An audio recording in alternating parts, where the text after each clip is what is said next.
I am replacing my old Hunter, which is this bad boy. I got 13 zones. It's a good controller, digital, but it's got no Bluetooth capabilities. And you know, for us lawn nerds, anything techie or anything that allows us to set the sprinklers, start the sprinklers, stop them with our phone is a game changer. So that's what we're doing today.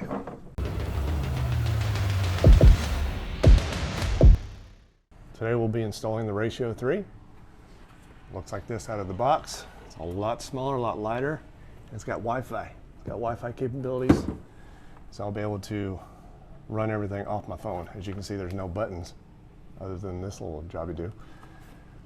We're gonna see how it goes. So far, taking off the old Hunter wasn't too bad, just 3 screws and about 400 wires going into it. 13 zones, so 1 wire per zone, and then all the power. Make sure we get it level. There's only 3 holes. Rachio, I hope I'm saying that right, provides a template, which is nice. So you can mark your 3 holes and get it level, put it on the wall. I don't know about you guys, but every time I drill into a wall, I like to check with my stud finder, and it's got an electrical connector finder on it as well, just to make sure I'm not drilling into some sort of wire. According to this zircon, we're wire free. So let's drill our holes the right direction for the tap ends. So take a little paper, and I just jam it in these holes. It just seems so much better than just sticking it in, trying to spackle over such a big hole.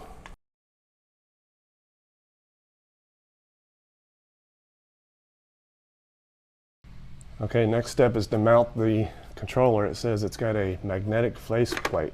Oh, look at that. Look how nice that is. It's cool, it's got 2 magnets on the inside. Cool idea, nice. So we're gonna use the provided screws. Look how clean this is.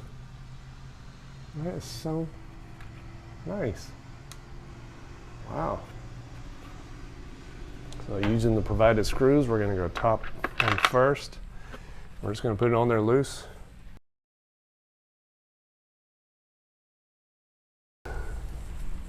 It's not level. This always happens to me. Does it happen to you? I bet it does.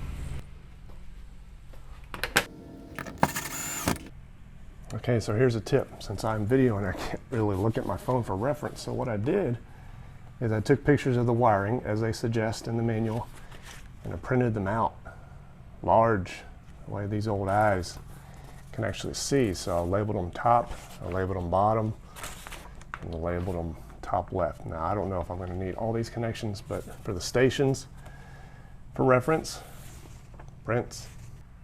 Okay, so far so good.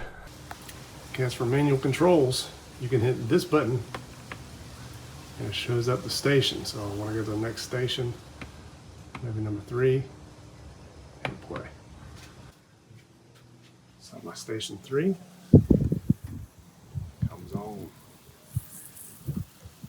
Okay, the app goes through and asks you what sort of sprinkler it is, where it is, if there's an incline, if it's flat, what type of soil it's on, and it calculates all that into its watering cycle, which it says in the app, recommended. It's very easy to set up. You can actually take pictures of your zone to include on the app. All in all, this is a really cool device for irrigation. So as an Amazon associate, I can put all the links to the products that I used in today's video in the links below. That's it, guys. Take care. Thanks for tuning in. Give me that like. Appreciate it.